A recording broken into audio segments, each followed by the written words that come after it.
Go.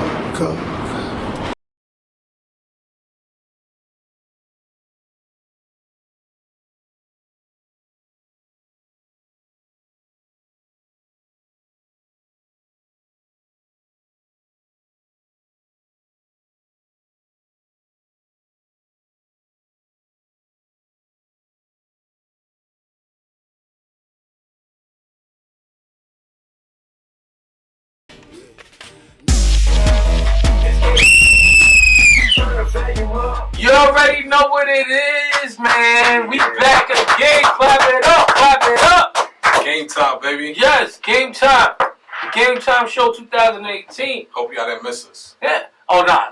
They missed us. They did. They definitely missed us. You gotta know they missed us, man. You know what I'm saying? This is the breath of fresh air for the hip hop community. So you already know what it is. Huh? Make sure y'all subscribe. Game Time Radio. And we here with a special guest today. That's right. Very special. Mm-hmm. Nat Burns. Nat Burn. Let's go. Straight out of where you from? Strong Island, Long Island. Let's go, man. You know what? Tell everybody, because game time, the shot clock is always on. Okay. The shot clock is always on. So jump right into it. Tell us a little bit about Nat Burns, who you are, where you from, what you do, what makes you special over here. Special like the number 2 bus, the little yellow one. Nah. That's right. Well, from Strong Island, Sums. You know, I started way back in like '93. My career started. By the grace of God, I got with Craig Mack at a young age, and I toured.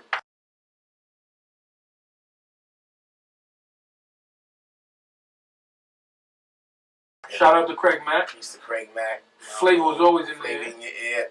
And I jumped on that train for like, almost 9 years, 8, 9 years. Doing what though? The typical hype man. Like I was his right hand dude on stage for a long time, and it was just a great experience being like 19 years old, traveling and just bodying people, freestyling and shit, doing all that young stuff, and seeing the money being around Bad Boy, and seeing the transition from him being on Bad Boy to another label, and just seeing that side of the fence is just another world. Got you. And I've been doing it ever since. Like couldn't stop. I was Malcolm before I started, but after I left Craig Mack, I was Nat Burn. Like Nat Burn was like, I'm doing this. That's what's up.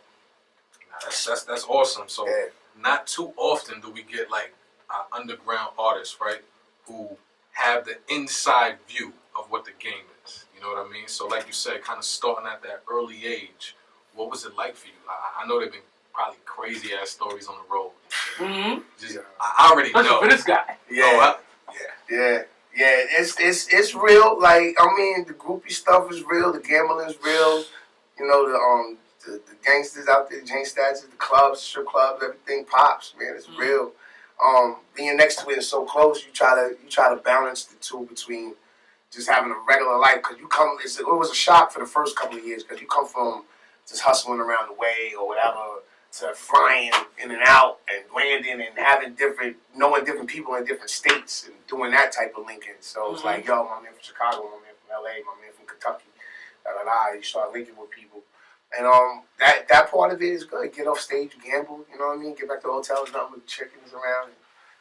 Now you said on the road, dealing with Craig Mack, you became into Nat Burns, but did you always know that you were going to eventually become Nat Burns, or was it just like somebody that you knew in the hood, you was fucking with him, or you know what I'm saying, like it was just a coincidence thing? Like, did you know this music thing is what you wanted to do, and you created your path for it? No, I rhymed. All right, coming out of high school, you banging on the table, and the flow's going, So you hot around your neighborhood, you hear the people. EPMD's from Brentwood, so it's always that edge of saying you can make it because they was from Brentwood. You could do it too. Yeah, Keith Murray came. Well, that was around the same time as Craig, but they was from Brentwood. Rakim's from Winans, which is a couple of towns over. Biz Markie, MC Shan, DJ Diamond. You know what I'm saying? Shout out to my big brother DJ Diamond. Word out. He doesn't even speak much. Remarkable little Diamond. Diamond, what up? That's big brother right there. That's the big brothers. That's the Brody. And so these guys is legends. So you always knew that you could make it. Now the question is saying did I know I was gonna be Nat Burn? No, because I was on the block doing what I did. And got you. Craig used to live in the neighborhood I lived in. He lived all over Brentwood, but happened right when he got signed or around the time he moved into the neighborhood I lived in. So he heard me rhyming. And I wasn't even Nat Burn. I was Gat Calico. Like Calico? Yeah, I was a cat. I was a shooter. I was young. I wanted to dunk. I wanted to hurt everything I did. I was the dunk. I was like, yo, what? Fuck this guy talking about? But that was the age. That was the mentality. That's the way I was thinking at 17, 18, 19 years old. One day I went inside my house and I seen a documentary on Nat Turner, right? And it was about him fucking, that he was a reverend and he, killed to get home. Didn't even know how to get there, but I know I don't belong here. So within me puffing what I was on and everything, drinking, I woke up next morning and said, yo, you calling me Nat Burn? Walked outside and just started that. So he seen me freestyling Nat Burn, Nat Earn, Nat Learn, Nat Take, Nat Make, Nat Break. That it's like some young kid stuff. He was like, yo, you want to go? And I was like, go where? Like, people gigging on it. Like, yo, listen, my dude is sick or whatever. You got a spot. I said, went out there, and then it worked. It worked. It was dope. All right, boom. And that's when after that, I became that hurt. Like, okay. So, what you speaking about some of these, with you being a Long Island artist, you just spoke about artists that come from Long Island. Do you think Long Island gets left out of the conversation of top MCs and all that shit? Because, when we in the barbershop, when we hear Game Time, you know what I'm saying? We on the block. We talk about, these top MCs. They always come from the boroughs. Do you think that Long Island gets left out of that? And if so, why? There's a couple of different opinions I got on that. I mean, to me, Long Island, I dare to say, peace to Queensbridge, peace to the Bronx. But me, Long Island, we came, the Suffolk County cats, Roosevelt back, Public Enemy, Eric and Parrish, Keith, Craig, Biz were foundation setters. We had our own pillar. Like Public Enemy, you wouldn't say, they wouldn't be like, you wasn't like they from Roosevelt. But let me just stop you real quick. Right. Well, I just want to give you something real quick. So there's a part in this interview where I'm going to do a trivia segment, right? And it was going to be called "The Strength in Strong Island," because it's like people don't recognize or people don't realize the hip hop strength in the Strong Island that comes from there.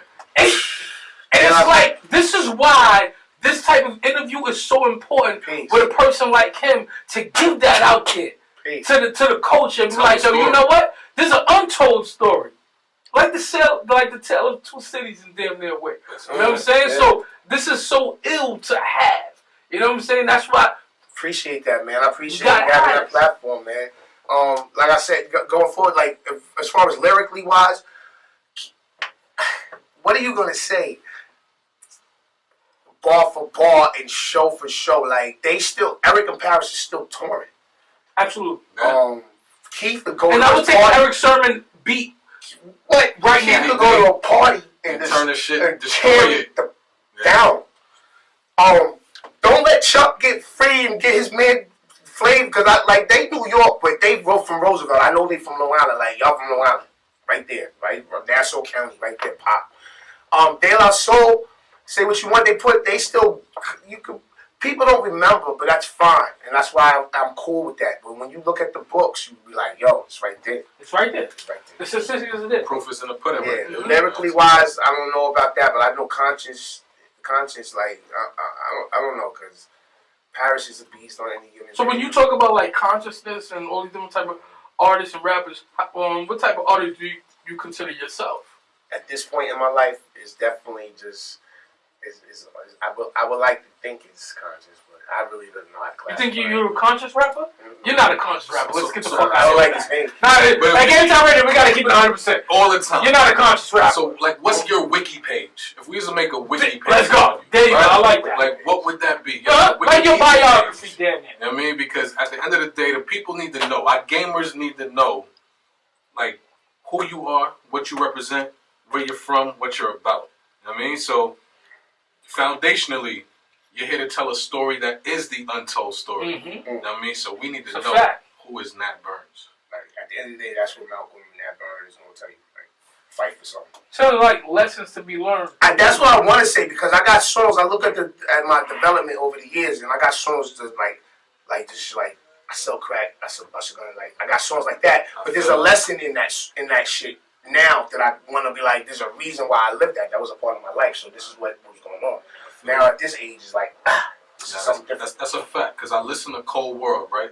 Oh, and that was my joint right there. I was like, okay, I mean, because it's so authentic, you know what I mean? And I feel like a lot of times, like a lot of people who are out, they tell a story from like their windowsill, like they witnessed that. You know what I mean? They were looking out the window seeing that. But like when I heard Cold World, I'm like, you know what I mean? He lived this. Mm-hmm. I mean that was something that resonated within you. So talk about it, because we're going to get into the music. We're going to give it to the gamers. They're going to know what time it is. Yeah, man. But, like, since you mentioned that like, life. Right. I mean, how has life shaped you as an artist? I mean, where you come from. Man, life is art, man. That's it, man. I've painted a picture since DJ, Why Don't You Turn It Up?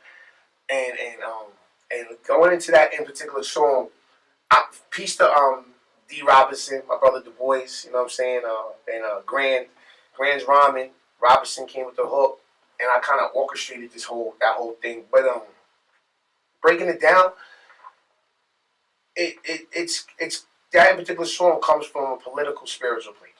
Like I turn on the TV, and whatever ratchetness my daughter, my 13-year-old, was watching, I'm like, shit. Mm. And it's not the same thing like throw your guns in the air, even though that influenced me like a motherfucker. Like, honest. It's very manipulated, coordinated. The powers that be give people money to say certain things, and they're gonna say it because it is what it is. It's revolutionary. Yeah. Well, I'm on Malcolm. I'm really Malcolm, so everything is like what you're doing, which is up. So basically, that song, Cold World, watching Trump, watching North Korea, watching just the abuse around. I talk to my friends. My man's like, oh, I got to go fight for my wife.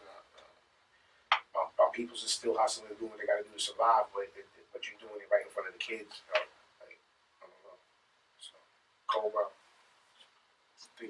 As a person who's known you for many of years, as a person who has seen you, perform, I can say this, right? And I'm giving you. Just to let you know, you on game time. On game time. So I get to say anything I want. Yes, tell you the truth. Yo, show. You are an artist who knows how to perform very well. Like I remember my first time watching you perform.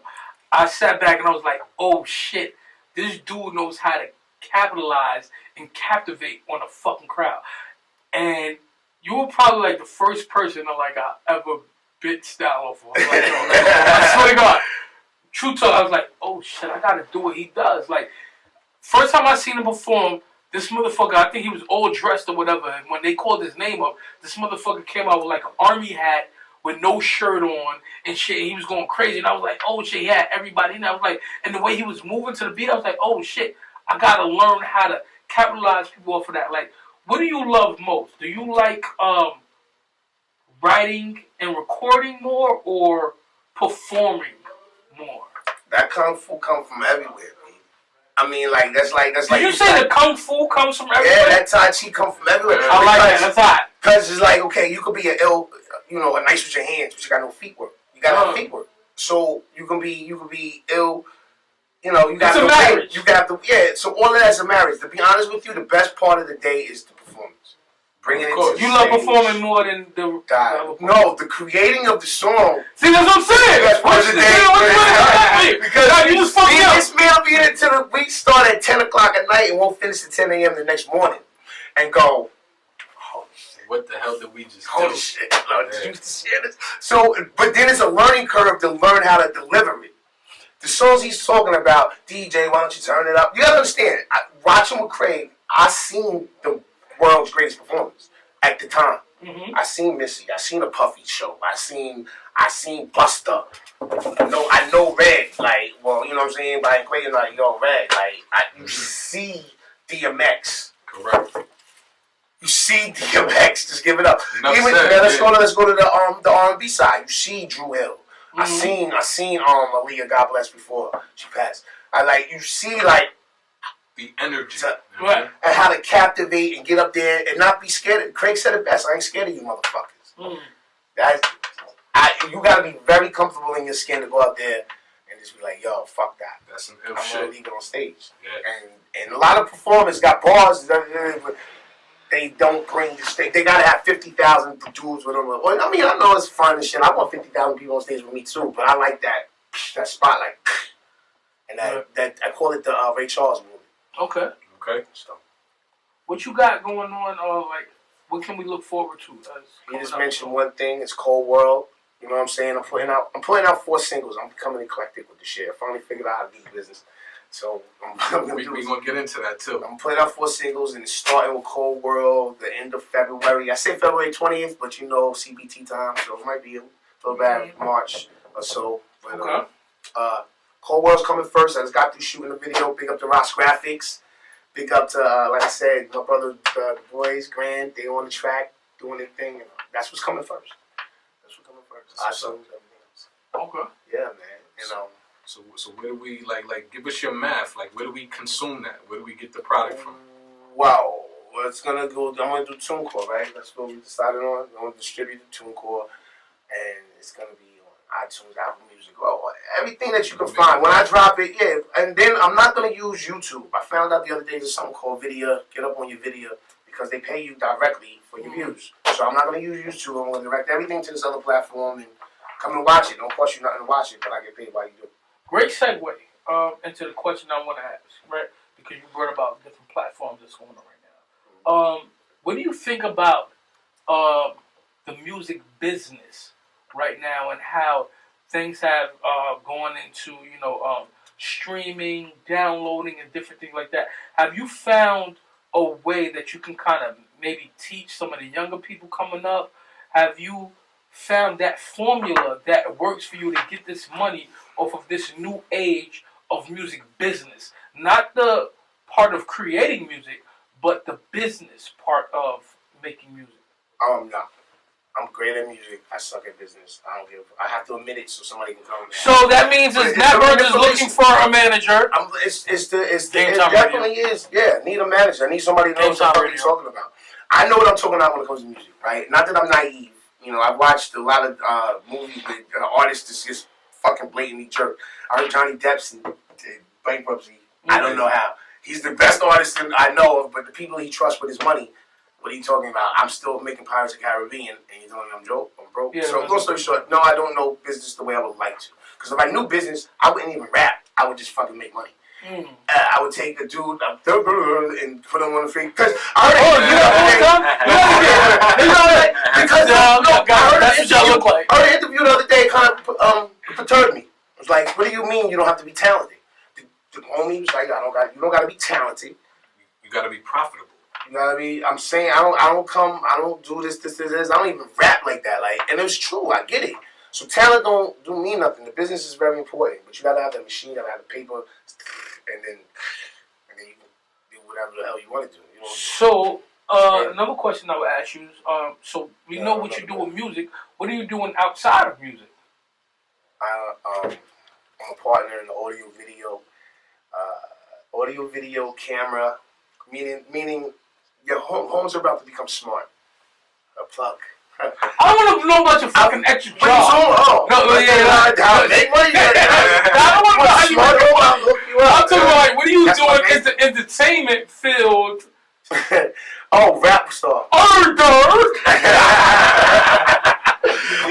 go, man. This motherfucker was about to give us a resume. Well, I started working in 2009. No, I'm talking small homes, but that's another story. I'll talk about that with you later.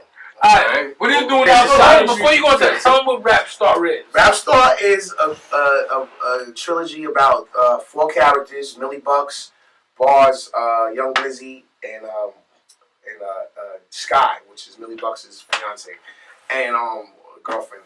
And their saga going through hip hop. You got the young coming up who knows how to use the technology and has the views. You got the old school rapper, not necessarily old school, but popping, but the phasing out of how to stay relevant.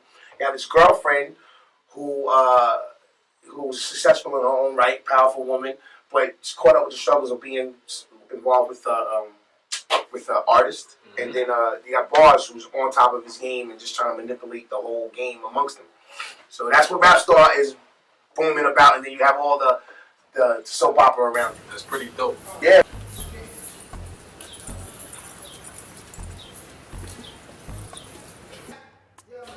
Listen, look, I'm gonna start to the building here. Man, y'all see right? Yo, all right, yo, you fucking serious, man. What's wrong with you? All right. Listen, take everything you got off. Listen, look. I'm not gonna fight you for no material shit. Here, take it. Look, it's nothing to me. Here, take it. All right. So look, I said everything I'm going to say.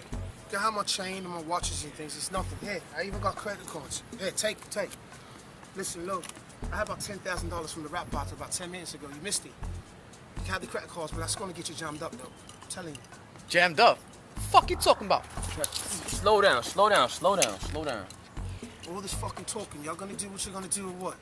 Oh, you think you tough, motherfucker? Yeah, man, it seems like all the characters embody real life shit. You know what I mean? Because at the end of the day, you got that person who's like it's crazy. Like I was watching the Grammys, right? Mm-hmm. And how many categories Hov got nominated for and won? 9 or Nathan. 8? Really? He won nothing. He didn't win nothing. Nothing. Like nada, zilch. Mm-hmm. And I'm like you know when they put the camera on you, like and the Grammy goes too. Yeah. And like Jay's like, fuck, I'm just fucking around with Blue right now. He wasn't even like paying attention. And when they announced like Kendrick for like Artist of the Year, something like that, he was just like whatever, because he like don't get me wrong, like he forever be relevant. Yeah. You know what I mean? Like he's made his body of work is crazy. Right. Like we could all agree to that. But at the same time, are we seeing like a paradigm shift? Are we seeing like just a new age kind of get ushered in where the old is still like we can still rock to it and bump to it? There's two parts to that. Not that's mainstream anymore. There's 2 parts to You know that. what I mean? We're gonna talk about that when we come back. We're about to hear some music from Nat Burn. We're about to hear some of these joints that we got, and then we're gonna come back right to that situation. It's Game Time Radio. This is what we do over here. No question. Alright, so yo, on some real shit. Why is Nat Burn important to this culture?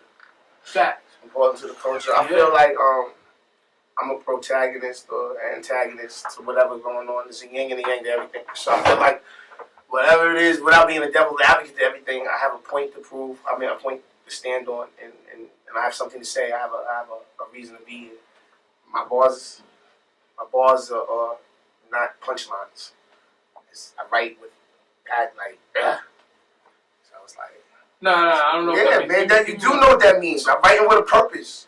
There's a purpose. It's not like the purpose to do what though? It's like who's your target? No, hold on. I haven't figured that out yet, but I know somebody's listening. that's the purpose, right? Exactly. I feel like if you're trying to drive it home, right? Like who are you talking to? Because you know, like sometimes, like when certain tracks are released, right? Like somebody like that artist might have a certain person on their mind or a certain demon that they battling at the moment. Like even if you're talking to yourself sometimes, I mean, like who do you see yourself? Yo, man, that's talking it's to? funny. I talk about business with my girl. My girl's a great, brilliant person about business. She's like, you know, you have to have a target. You know, this is her brand. This is what this is. I'm talking to everybody. Shout out to the great women out there. Yes, Queen. What's up? Keep it moving. Womb Wellness, Womb Gang. Anyway, what I'm trying to say is this. I'm talking to anybody who needs me at that time, because that's how music affects people. So when you hear my joint and you go, oh shit, and you catch that oh shit moment with me, you're like, that's who I'm talking to. Now, to say I'm talking to 17-year-olds, I'm talking to 35 women with jobs, like uneducated women, fucking that, I don't know. No, but I'm talking to anybody who's like, yo, I'm tired of hearing this shit. This is what I'm over here vibing. And that's what I'm looking for. That's my target audience. So, true story. I mean, as far as like your process, right? Because like you said, there's not a specific demographic that you might be targeting. That's the word. And that's cool, because at the same time, like you gotta, like, music moves you. Like you said, that's how you wanted to do it with the people, where it's just whoever you are, like at that moment in time, you're fucking with Nat Burns because, God damn it, like you hear me. Yeah. What I'm saying speaks to you. You hit it right. You know what I mean? That's it. So it's just like, with that being said, right? Like, how do you like your process when you create? Are you creating for you, or are you creating for that audience that may need to hear you at that moment? Wow, that's deep. That's a double edged. Most of the time it's for me. Okay. Enough to make a nigga go crazy. You know, like I got this song called Crazy, and it's for me because my girl drove me crazy that particular night. You A lot like of that? girls drive me crazy, and it's for me. And then my man comes over and goes, "Oh shit, I get it." I'm like, "Oh, you had one of those nights too?" Mm-hmm. So most of the time it's for me, and then most of the time I would like to think that most people go through what I go through. That goes back to that life statement I made earlier, like I don't make songs that say I'm gonna bust my guns and sell drugs all day, even though I could. I understand it, and I could make a song about that. So people that do, because that's a part of life. Yeah, that's a part of life. Whatever that section of, you know, because I don't live in every neighborhood. But I'm 42. I'm 42. Like I live just not as much as I would love to live to 92. You know what I mean? But this is what I'm explaining up to this point. Right. And this is why I'm rocking with you. It gets me crazy because I want to rap right now. We gonna do that. Nah, I don't do that. I'm not freestyling. Not right now. But we might have to do we it. had this conversation. Let's see how it goes. You know, it's game time. Let's see how it goes. Hey, That's the thing. Let's go. So we're gonna get into the music trivia soon, but before we get into that, we have a little thing where we try to pay homage to the month in hip hop. So we just Black gonna release History Month. Yeah, and you know, being that it's Black History Month, you know, we're gonna do a moment of this, you know, hip hop history this month. Okay. Right. So being that we're in the month of February, which is also Black History Month, just to give you a quick synopsis of something that occurred, and we want your feelings on it, because this group of people kind of shaped the way music moves in a different realm. Like you were saying, as far as certain, like you speak to whoever's listening at the moment, right? So on the 13th of February in 1996, the Fugees released their final album, The Score, which peaked at number 1 on the charts and went platinum 6 times over. They've had many successes, particularly with the single "Killing Me Softly," and this is what really propelled them to stardom, right? So with that being said, you know what I mean. Shout outs to the Fugees. You know, this month in hip hop, The Score, iconic album. Lauryn Hill got super big off of it. Yes. You know what I mean. So with that type of music, right? Because they were like alternative. They weren't all the way hip hop. They weren't all the way rap. They were like a conglomerate of things, right? So when I hear your music, it kind of makes me think of that, because it's just like, you know, you see where the influences come from, but at the same time, you can't call it that. You know what I mean? Because you're in your own lane, like you said. Life represents it. Right. So that's a compliment, like thank you. No, yeah, that's it's great. a fact. That's just my synopsis. Please, I'm like a 2.0 dude, so I try to see things. You know what I mean? Like your process. You know what I mean? Sir. So is there, so with that being said, yes. You know what I mean, it's 96, right? 96, February 13th. Where was Nat Burns? I was the first time I heard, yo, because you brought me right there. That's what music does. You brought me right there. So 96. I was in a car. Okay, 96. I want to say I was in Amityville. That's fine. Okay. My son. I was. Keep it on it. Go in. My girl was pregnant. And this is right before I kind of really started traveling very, very heavy with Craig. I was in a car. I want to say Amityville. It was raining. And the radio hot. Was it Hot 97? I can't go back that far. I don't think it was Hot 97. Anyway, the radio comes on, and I hear the organ, the keyboard. I used to be #1. Now we're permanent. And my club just going in. Yeah. Okay. Me going.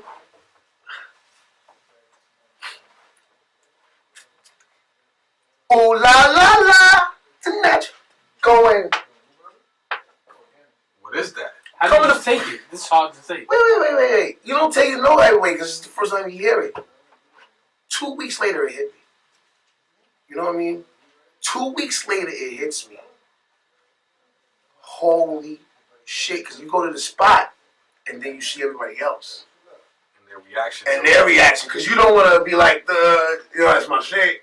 And but then you go to the spot, and I go,